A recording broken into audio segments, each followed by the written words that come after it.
In this video, we're going to finish up our styles for our blog. We have almost all the data we need, but we're missing the layout. As in, we don't have a tag list on the right-hand side yet, nor do we have a nice header, and we still have this bell just kind of sitting there hanging out. I love the bell. So we're going to go ahead and fix all this. We can fix a lot of it by opening up our layout. If you recall, our layout determines, well, the layout of the page. So pretty much most of it is already okay.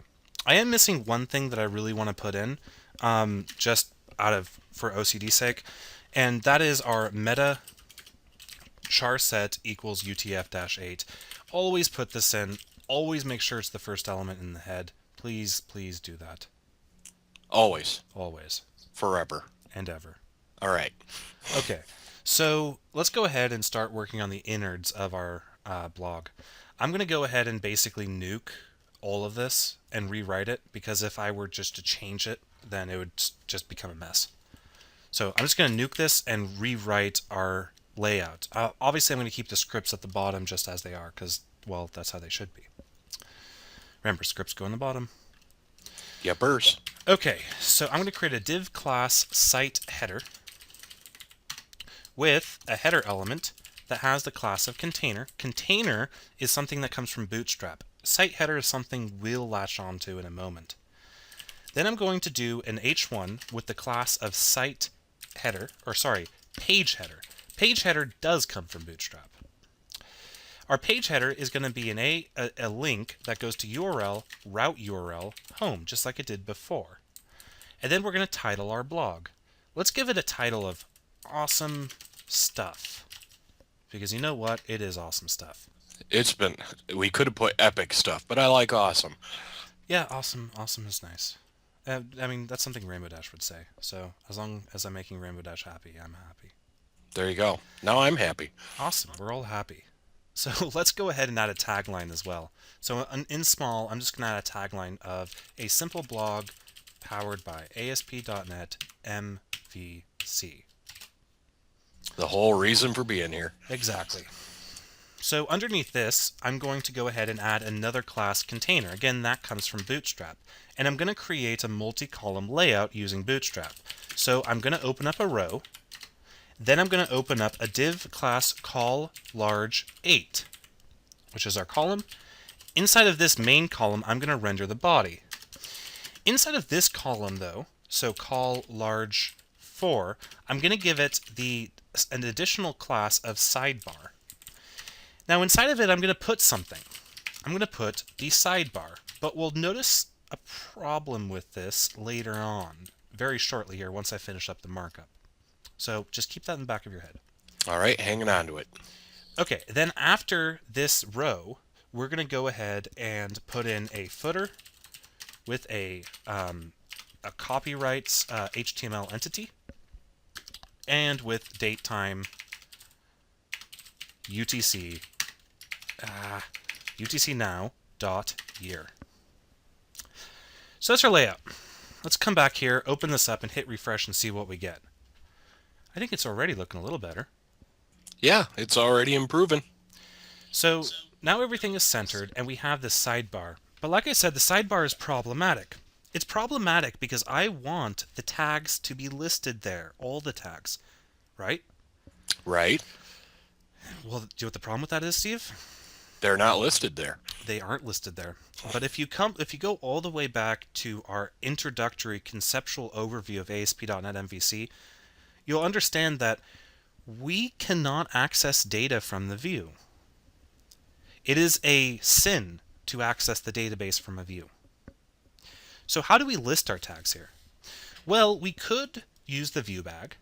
I've seen people do that, but I find that ugly and gross because the view bag is not typed. It's dynamic. I want to make a very clean addition to our layout to where it'll always include some data. So how am I going to do that? Well, I have some good news. You can do this with ASP.NET MVC's built-in sub-controller capability. What does that mean? Well, that means I can render out a controller and a layout and all the stuff I want, and then I can actually write more controllers and more actions that actually get invoked from within my views and rendered out, which means I'm not breaking the rules. I'm simply delegating accessing the data to another controller. I like that. So what I'm going to do is, instead of saying sidebar, I'm going to say html.action, the sidebar action on the layout controller. Obviously, we don't have a layout controller, nor do we have a sidebar action. But we will. We will. So I'm going to go ahead up to my controllers, and I'm going to add a site or a layout controller. My layout controller will inherit from controller, as all controllers must, and I'm going to add a single public action result index action. This index action for right now is just going to return, how about let's just say content sidebar. We're going to turn this into a view in a moment, but I want to talk about a few things first. So if I hit Control F5, Shift F5, sorry, no, just F5, and then F5 again, we'll see a problem. Do you see the problem? There's no route in the route table that matches the supplied values. And it's at line 32. Yes. An unfortunate thing about rendering actions inside of views is that they actually need to be routable. Now, there's kind of a hack we can do. It's not really a hack, it's built into the framework. But let's go ahead and see how that looks. My first step is I need to add a route that routes to sidebar layout, right? Right. So I'll do that inside of my route config. I'll go down to the bottom, even after home, and I'll say routes map route sidebar with the URL of empty, because I don't care about the URL, with the controller of layout and action of sidebar with my namespace constraints. Now notice how the URL is like this. It's just an empty URL. It'll be overridden by home. Home will own this URL because the home route comes before sidebar. Okay. But if that wasn't the case, let's say I actually gave this a URL. Let's say I gave this sidebar. Or let's imagine that I was using the default route that we deleted earlier. If I build this, our code will now work. We will now get a render action. Actually, we won't. Because I misspelled something. Yeah, it's not index, it's sidebar. Thanks, Steve. Well, it wasn't misspelled. Okay, so we have this working now, and we'll see up here that we do have our sidebar being printed out with the content. So everything's all peachy. The problem is that our route is publicly accessible. If I just went to sidebar, I see the sidebar action.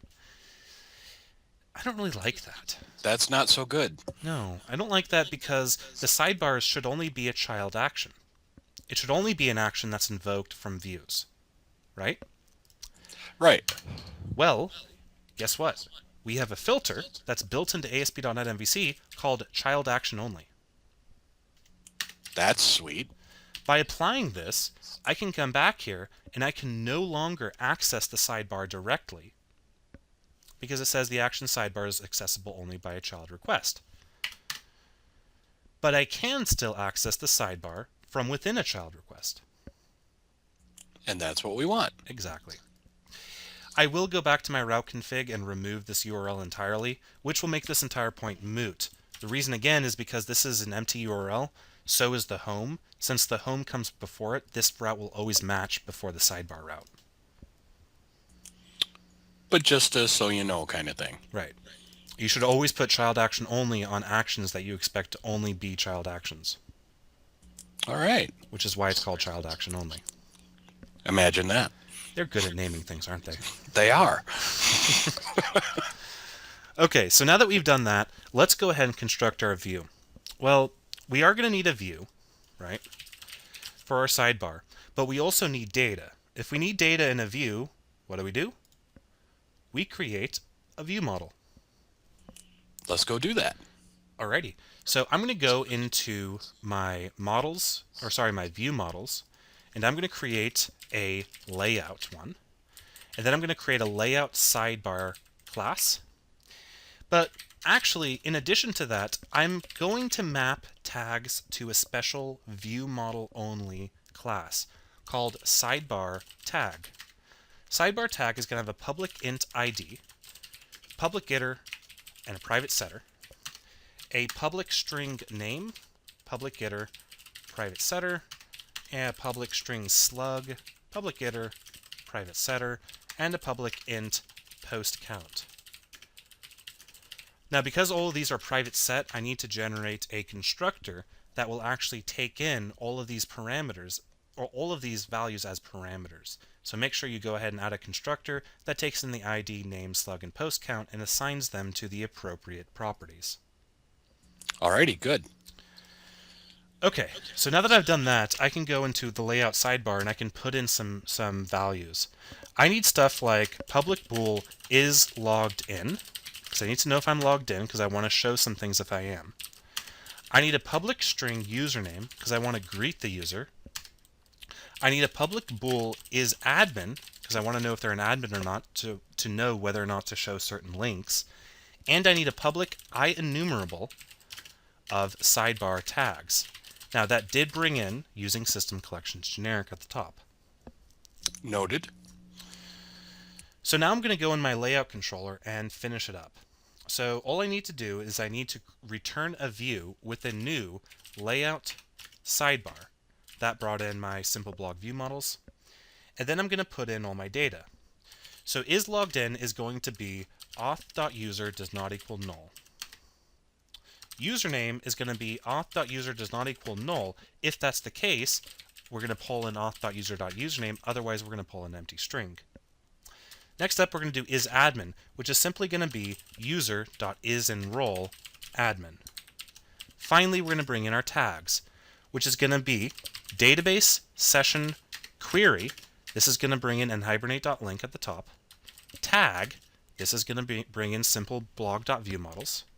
And then I'm going to say .select. This is going to bring in system.link at the top. Tag goes into new. And at this point, I'm just doing a basic projection into an anonymous type. So then I'm going to pull in tag.id, tag.name, tag.slug, and post count equals tag.posts.count. Now the cool thing about this is nHibernate will understand all of this and turn it into a highly optimized SQL query. Then what we're going to do is we're going to say where post count is greater than 0. We don't want to show any tags that don't have any posts in them. Then we want to order by descending by the post count. The final thing we want to do is map our tag into a new sidebar tag. So we're going to say select into tag new sidebar tag, which we're going to pull in tag.id,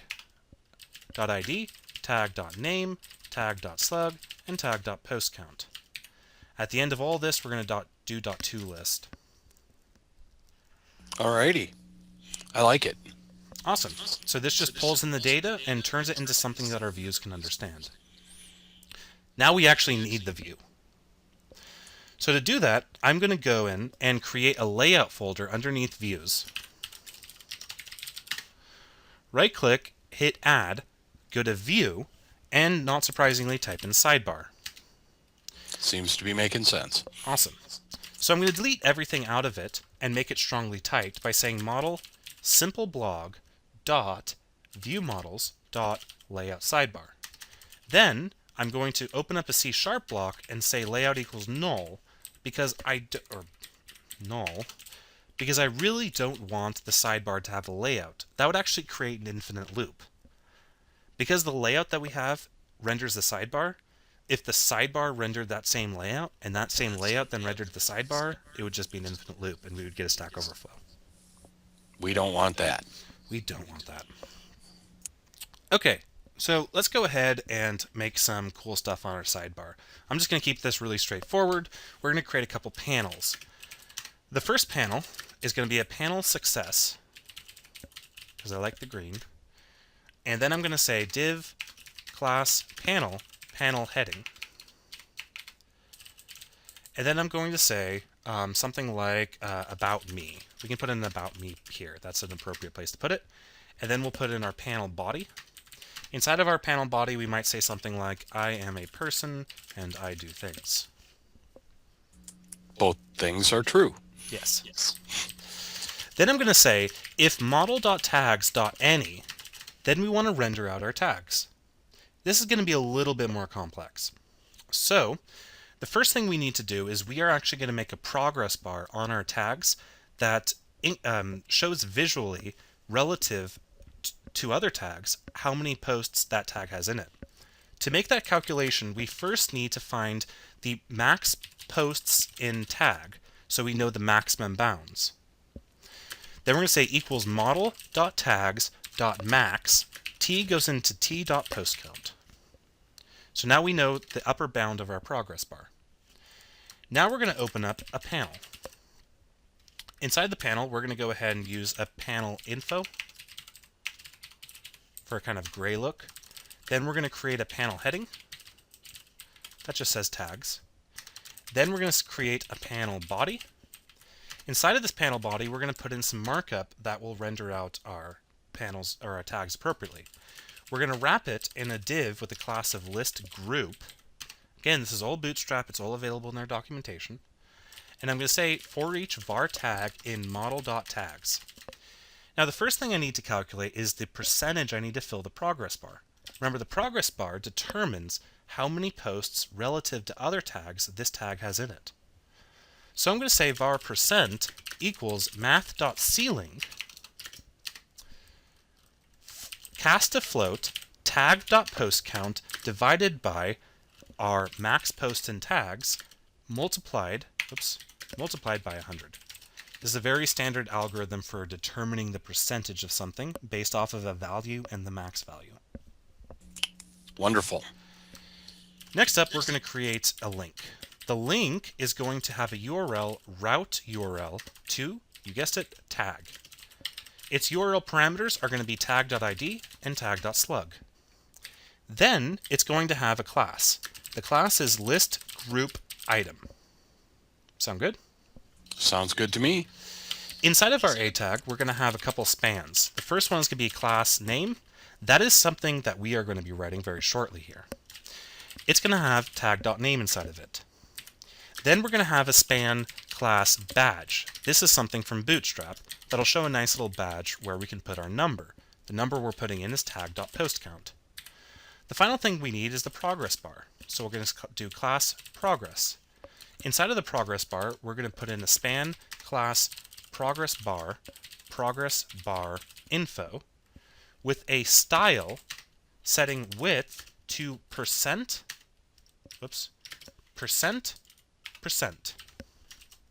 And that's it. That is really cool. That is our tag. Now, our progress bars won't show up until we do some CSS trickery, but I just wanted to do all the markup first, then work on the CSS. The final thing that's going to go into our sidebar is if we're logged in. So if model is logged in and model is admin, then we want to open up another panel. This panel is going to be panel default. This is just going to give us a quick link to our posts admin. Then we're going to say div class panel heading, which is going to be welcome back model username.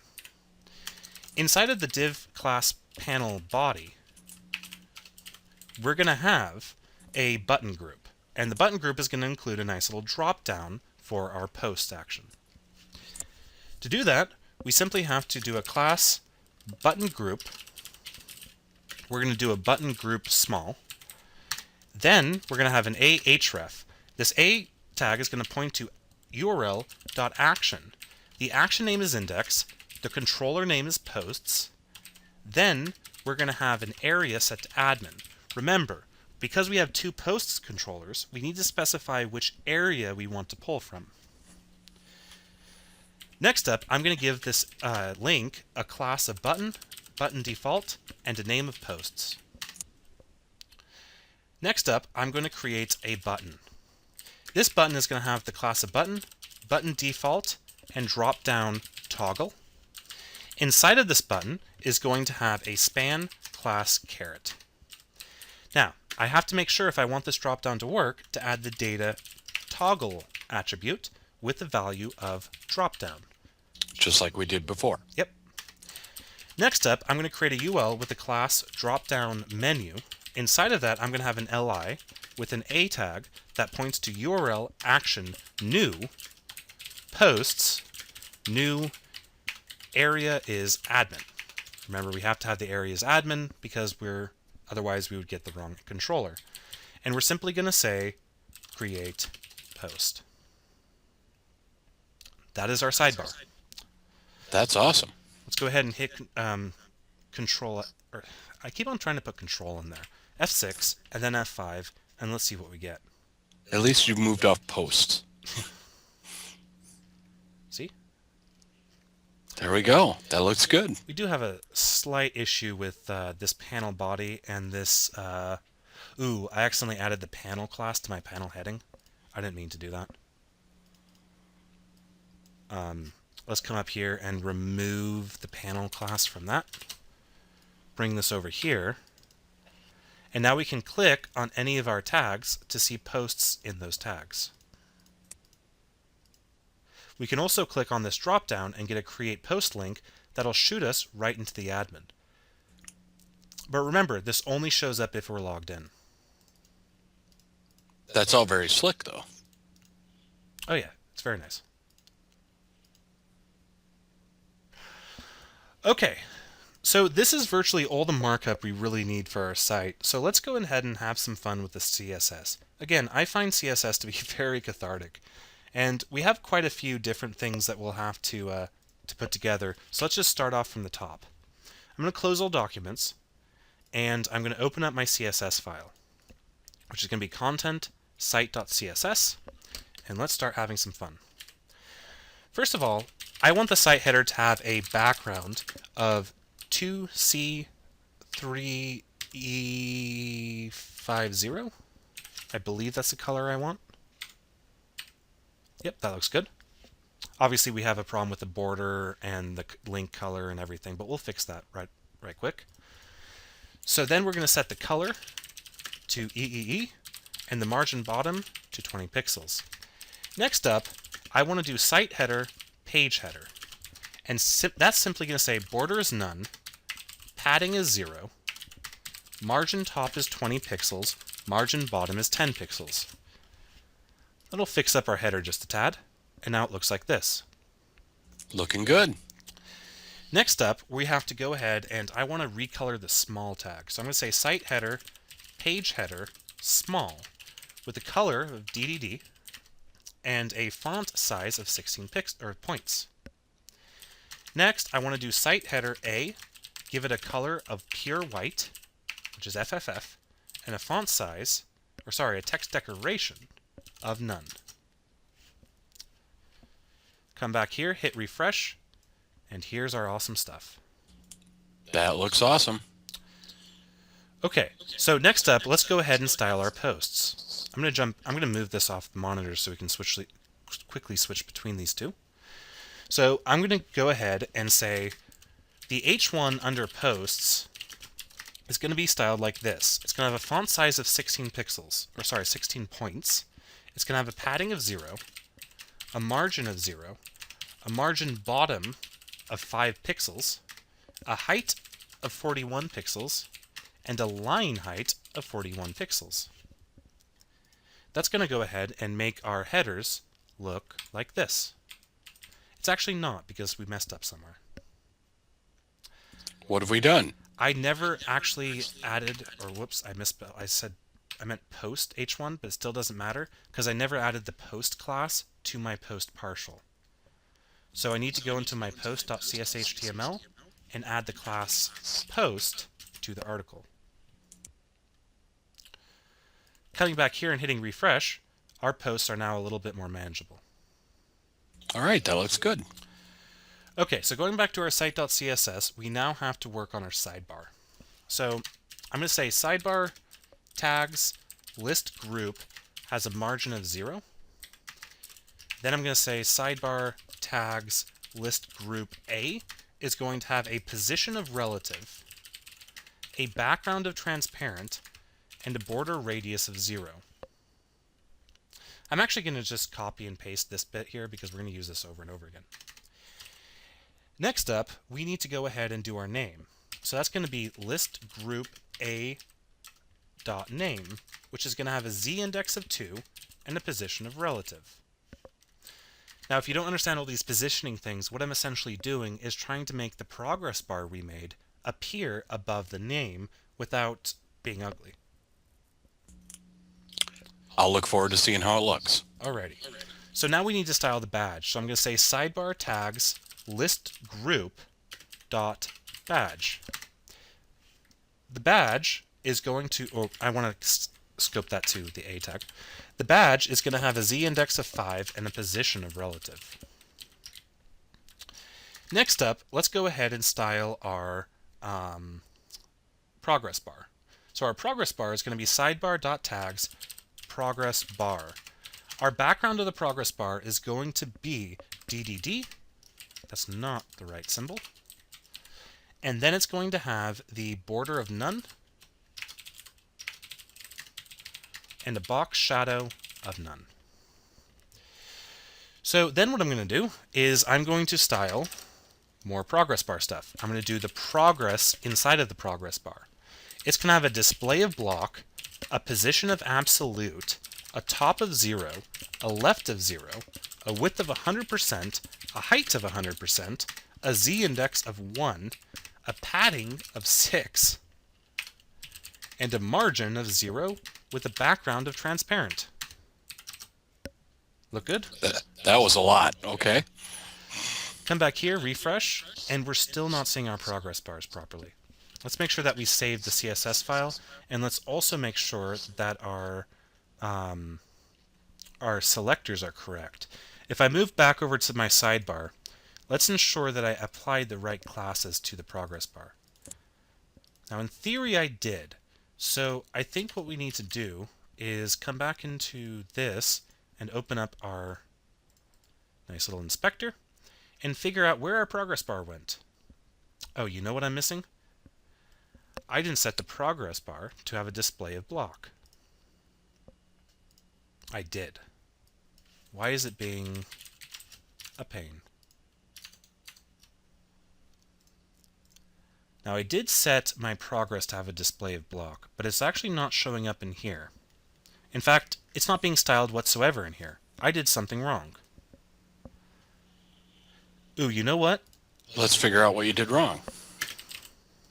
That's what I did wrong. I didn't apply the tags class to my list group. Ah. So it had no idea where to go with it. Right. So I need to come back here and add in, I'm going to add tags actually at the top. So div class panel info tags, so I can reach into more things. And look what I get. There we go. Now we have this awesome progress bar that shows relatively how many tags are in each item. Let's do. That is very neat. I like that. Yep. Let's go ahead and make it just a little nicer. I want to add in a hover state to my A, and let's say A hover background is light gray. Does this have the effect that I want? We're going to find out. Ooh, actually, I think it'd be better if I did DDD.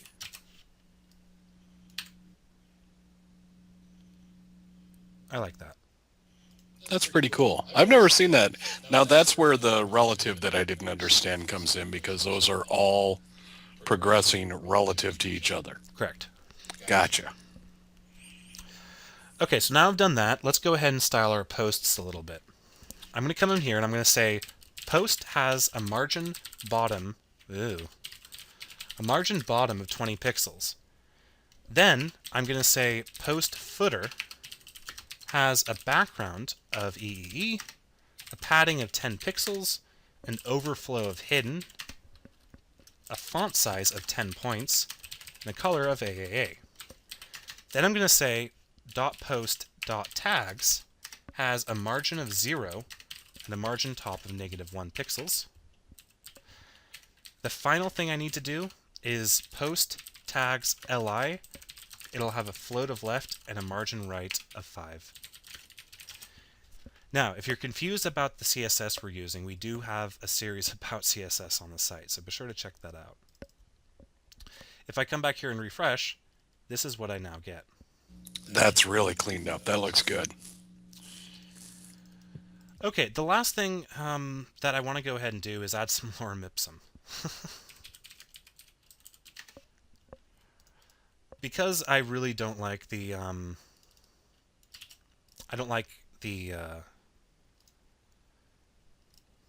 the posts, how they look kind of all gross. Okay. Because they're so small. Yeah. So I'm just going to go ahead and add some lorem ipsum to it. Lorem ipsum is just dummy text that approximates the format of real text. So it'll make our posts look a little bit more natural. Now, unfortunately, we still have that bug where we set those names to, or set those created ats to the same thing. So it gets confused as to how to sort these things. But you see that where we do have lorem ipsum, all the padding is correct because of the p tags.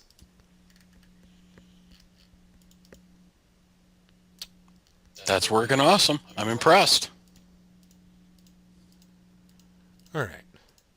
So, yeah. This is really bugging me. I need to You need to put in some different dates and times, don't you? I really do, because that difference in the fact that it's all the same just makes it so the sorting just sometimes randomly decides to sort one thing one way and another thing another way.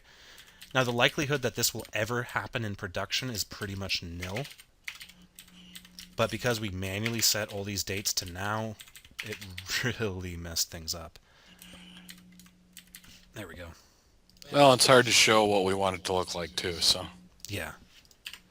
Okay, so now these ones are all sorted first. So I'm actually just going to trash all these.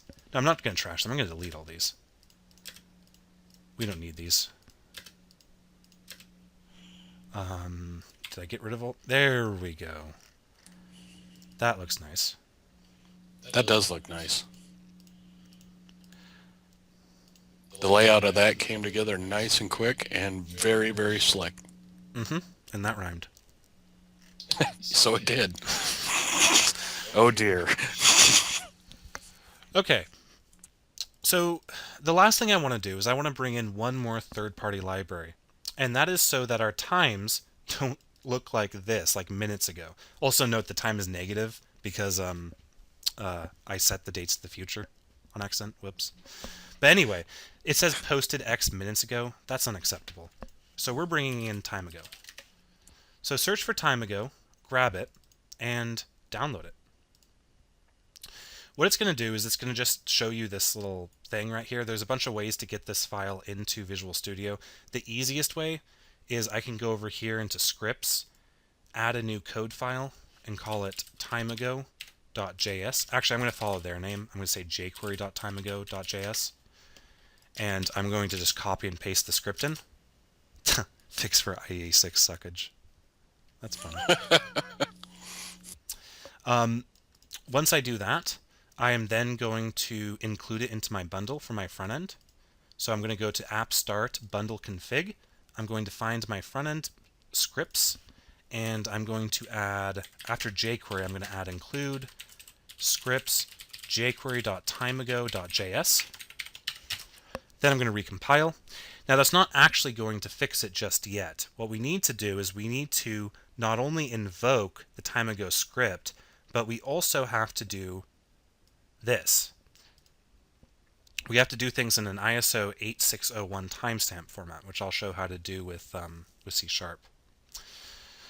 Okay, so to do that, I'm going to add in another script. That script is going to invoke timeago on our page, on all of our pages, so all of our pages can take advantage of it.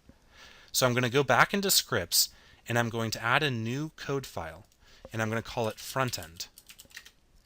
I added the CS file again, didn't I? This needs to be a JS file. Then I'm going to simply say document.ready Come on. You can do it. You can do it. Then I'm going to say dot time ago. And that will invoke time ago on every single element that has a class of time ago. So now if I go back into my bundle config, I'm going to include my new script last. So I'm going to say include scripts frontend.js. We're not done yet. We now have to go into our post style and change this.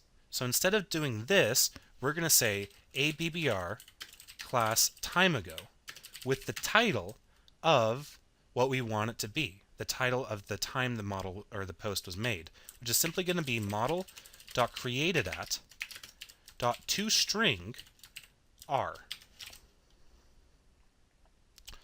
Come back here to our page and refresh, and hopefully this will work. No, this doesn't work. Let's look at the source that was generated. We have a, I don't think, oh no, that's not the correct source. It's not that. It is, you guys want to watch me Google something? Let's Google. Another way is, it's O. That's what it is. R is a different RFC. So we simply do toString O, and that will format our dates in a way that time ago understands. Hopefully. See, we now have that correctly done. But if we come back here to time ago, we see that blah, blah, blah. We have our title set to, oh, don't tell me that time ago doesn't support milliseconds. Okay, if it doesn't support milliseconds, what I'm going to do is I'm going to just grab this format out of a Stack Overflow answer. Isn't the internet great? The internet is awesome. Awesomely abused and awesome. But not in this case. You know what? What? I forgot to build.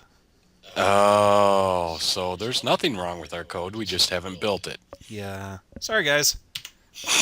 When I added the front-end script to it, I forgot to build, so it wasn't being included. Because the front-end script wasn't being included, it never told time ago to actually do anything. There we go. Come back here, and I bet you it's going to work. Yep. And what did we say earlier? Look for misspellings and did you build? Yeah, no kidding. There it is. Okay, I am going to go back into Post, and I will change this back into the O format, because that is a format that's understood directly by .NET. Okay. There we go. Now it's working. So we now have time ago. You know what? I think this blog is pretty good. What do you think? Yeah, me too. I'm pretty impressed. We have tags, we have posts, we have users, we have roles, we have database migrations, we have in Hibernate. I mean, ultimately, at the end of the day, most programming projects will follow the exact same things that we've learned in this series. Basically, most of our programs are going to be very much data-driven and will require you to understand the same things that we've talked about, especially the features that are specific to ASP.NET MVC, such as routing and data binding and all that fun stuff. So, well, I hope you guys learned some stuff, but we're not quite done yet. I want to show you guys how to actually put this website onto a real web server. Now that's sounding exciting. It will be. But I think this pretty much wraps up all our code for now. So, what I'm going to do is I'm going to bring over source tree. I'm going to stage all of the changes, and I'm going to commit, and I'm going to say finalized front end. Those are two really awesome words. That is. And I hit commit, and I think we will have to see you guys later in another video. Awesome.